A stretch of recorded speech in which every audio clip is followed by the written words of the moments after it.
channel. If you haven't been here before, please subscribe. Join my weird little tarot family. I would love to have you. If you're coming back for another watch, hey guys, missed y'all. I just got back from the Low Country, so I figured it'd be a good time to do ancestor readings today. I was staying right outside of Beaufort on St. Helena Island, the home of our very own Dr. Buzzard, the Justice card from our Hoodoo Tarot here. So I'm soaking up all that good Gullah Geechee vibes down there. That energy down there is crazy, y'all. I always feel so drawn, I don't know why, to that area. I need to look into my past lives. I feel like I grew up there or something. Anyways, I'm going to do your ancestor readings for you guys today. We're going to start by pulling your ancestor cards, which are the major arcana. And wow, Miss Ida just flew out. Miss Ida's one of my favorite cards in this whole deck. That is the High Priestess. All right, Pisces, that is your energy, major, sitting in the middle of your reading here. Miss Ida was a little girl who, for no other good reason than she just felt called to, started standing in the middle of her attic and burning candles, doing this weird ritual when she was like, you know, elementary school. She didn't know why. She just kept doing it. She did it for like a couple days. And then next year she did it the same exact time at the same exact days for the same amount of days. And she kept doing the same ritual year after year after year after year, not having any idea why. And then one year she just stops and all of a sudden she's enlightened. She's a seer. She's woke. Her third eye is open. She can go on to become a, you know, very successful hoodoo healer and seer. You got the Hermit in reverse here. Dr. Grant coming out. Miss Ida reminds you, you know, things don't always make sense. If you're feeling called to do something right now, Pisces, you need to go do that, all right? Even if there's no kind of sense about it, even if people think you're batshit crazy, if it, you know, even if it scares you, even if it, you know, you don't know why, you need to be doing that right now. I feel like your intuition is calling you to come make something right with somebody, all right? I feel like there's some kind of connection or an energy here of a situation where there's some unfinished business here. Hermit in reverse, I feel like there's a connection, something off, all right, that needs healing. That intuitively you're being told, this needs to be fixed, I need to do something about this. Even if it might not be your responsibility to come forward and do something about it, I feel like your intuition is saying, even if it doesn't make sense, I still feel like I need to go do something about this. Yep, ancestors came out in reverse. This is the Death card. This is an ending that did not have a rebirth, okay? And then the Devil in reverse is on the bottom. Yes, this is a past attachment. This is a past disconnection with somebody. This could be a falling out with a family member. This could be a job left on bad terms, unfinished business with a friend, a relationship that ended poorly, that didn't get the right kind of closure. This is something that, you know, did have a death. But every time there's a death, there's supposed to be a big rebirth afterwards where something better happens and something comes of it and you learn a lesson and you move past the trauma and you get a payout for it. This ending happened and death in reverse. The rebirth never happened, all right? It was just kind of like it ended. Nobody learned anything. Everyone went their separate ways and nothing changed, all right? The healing wasn't done from this. Hermit in reverse.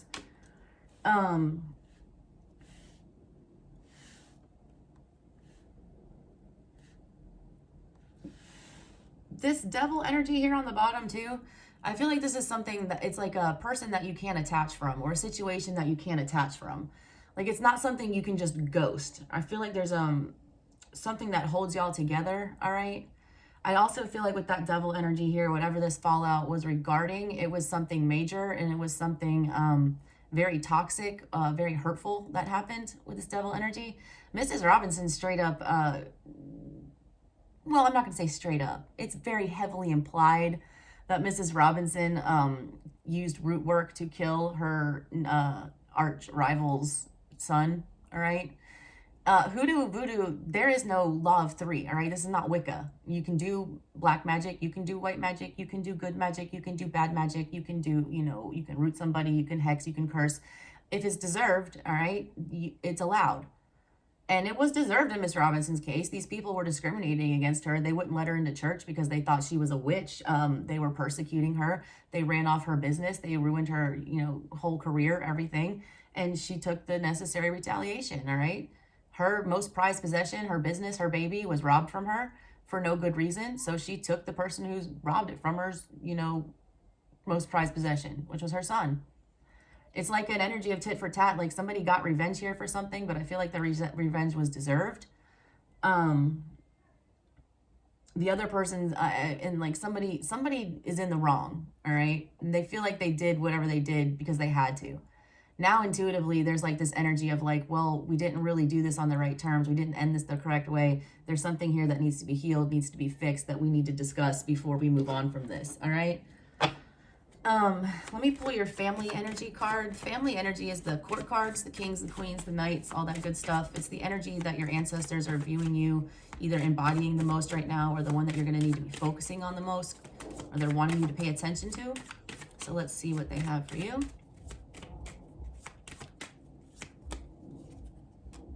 Yep. Page of Pentacles. That's about going forward and offering some stability here. All right. Also with the Queen of Swords on the bottom, leave your emotions out of it. There's some clarity. There's some truth that needs to be spoken. There's something that needs to be laid to rest. The Queen of Swords is like the most intelligent, you know, person in the deck. She's smart. She's calculated. She's intelligent. She says what she means. She leaves emotion out of it. She just does what needs to be done. This is the kind of energy that they're wanting you to look at. I want to read to you this Daughter of Coins one here. I usually don't read from the book, you guys, but I spent a lot of time reading this book when I was away down in the Low Country, and there is some like straight up gems in this thing that I don't want to miss for y'all. This energy that your ancestors are wanting you to pay the most attention to right now, like the court cards are action cards, the way that you act and behave, the way that, you know, you embody yourself or carry yourself as a person. This is the energy they want you to focus the most on. This is the Page of Pentacles energy. It says the Daughter of Coins is serving plates of macaroni and cheese to her guests. Root workers always insisted that people eat at least a little something when they visited. It's believed that to have hungry guests in the home is not only extremely rude, also never fails to attract bad luck. The Daughter of Coins reminds us not to overlook or underestimate the importance of what may be considered the mundane aspect of our lives. She's a reminder that is often the little things that matter most. On the positive side, she's a hard worker, she's committed, she's organized, honest, she values tradition and always wants to do the right thing. On the negative side, she's anal retentive, pessimistic, stubborn, joyless, compulsive, fearful, and a perfectionist. In a reading, if she doesn't represent a little person, you know, she's these attributes. I feel like this is what the spirit is advising you with this situation. It might not, like, there's a little bit of a stubborn energy here of like, why should I have to come forward and fix this if I didn't break it? Or the reason I walked away from this was justified, all right? But intuitively, you're being told the right thing to do is to go make amends with this. Not to burn this bridge all the way to the ground. Like, find something to gain or learn from this situation. Okay? That's what I'm picking up the most for you guys. That's the energy they're wanting, is for you to put all whatever beef aside and stabilize whatever this is. All right? Let's pull your community cards now. See what they have to say. The community cards are the minor arcana. They're going to tell you how outside energy, like people outside, you know, will be coming into play. What your ancestors are wanting you to be aware of. That's in your energetic field that you might not be paying attention to right now. I get 3 cards for my... Here we go. Yeah, this was a... 3 of Swords in reverse. Let me get to that. Let me pull these other ones, all right?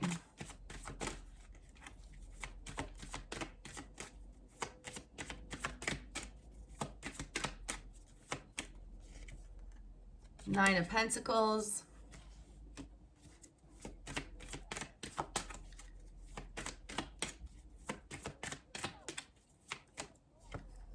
And the 2 of Swords.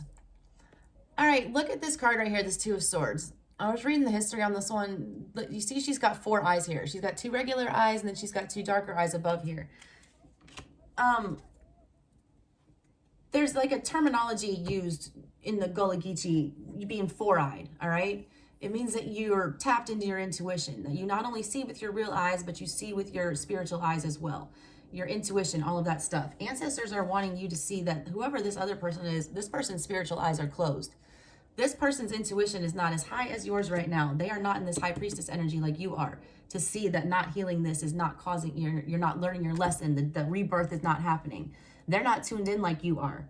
All right. So the way that you fix this, there is an energy of somebody wanting to get over this. All right. This is the 3 of Swords in reverse. That's wanting to heal from some heartbreak, and the 9 of Pentacles energy right here. This 3 of Swords is like the most insulting 3 of Swords that I have in all 80 something of my tarot decks. All right. I'm going to read you this one because I feel like this is important here. When I see this Three of Swords, though, I'm like, damn, that's some extra. Like, that's some stuff that I don't want to go apologize to somebody for. I don't want to have anything to do with somebody who would treat me in this way. It shows, here you go. A wounded person lies against a bottle tree with broken bottles as a stray dog urinates on their loved one's grave. Triple ouch. The Southern tradition of creating bottle trees is an Africanism from the Congo people who believed that spirits could reside in bottles. The idea was to capture any negative spirits and allow the sunlight to destroy them at dawn. The crepe myrtle tree grows throughout the South and was considered sacred by many root workers because it represents rejuvenation and God's promise to the faithful. Meaning positive, pain subsiding, resurrection, but yours was not positive, it was negative. This is heartbreak, emotional trauma, betrayal, rejection, devastating loss, alienation, serious disrespect, neuroses, grieving, painful endings, loneliness, sickness, negative self-talk, exile, goodbyes, bad breakups, awful news, and unwelcome change. I'm telling you, whatever this fallout, whatever this ending was, whatever this death was back here, it was not a pretty one. All right. And the community energy, like the energy from the other side, whoever you're dealing with, they are feeling all of this. They are betrayed. They are feeling some kind of way. They are hurting. They are grieving. They are having, mental breakdowns about this. But they also are not tapped into their intuition enough to realize that they want this stability here with the Nine of Coins. They want to be pre-empress and heal this all up and, feel okay about it. But their intuition is not allowing them to see past the hurt and see that, reconciling or having a final conversation, whatever this is, they're not tuned in enough to realize that doing that would, cause something to grow from this, that it would heal it up. There would be some kind of a rebirth between either the two of y'all where either you could move on in peace or you could come back together and figure something out. All right. That's what I'm getting for y'all. Also, the Two of Sticks was on the bottom just before I say that, along with the Three of Cups. This is a reunion and a choice. Do you want to go back and have this reunion with somebody, make up, kiss and make up, or do you want to kick rocks and go the other direction? I do feel like when you have this reunion with them and come forward and, go with your intuition and realize that you need to talk this out, that this Two of Sticks, the direction you need to go with them will be cleared up. I feel like you won't be confused. And there is a Six of Wands after that, all right? So there's some kind of victory after that. Once you, listen to your intuition that this needs to be fixed so that y'all can both move on in peace somehow, either with each other or without, whichever way it is, it turns out in your favor, all right? It's going to benefit you to go and deal with whatever this devil is and this death, all right? That is what I've got for you guys, okay? Have a good one. I am available for personals if y'all want one. You can email me. The info is in the description box below. I'll see y'all later. Love y'all. Bye.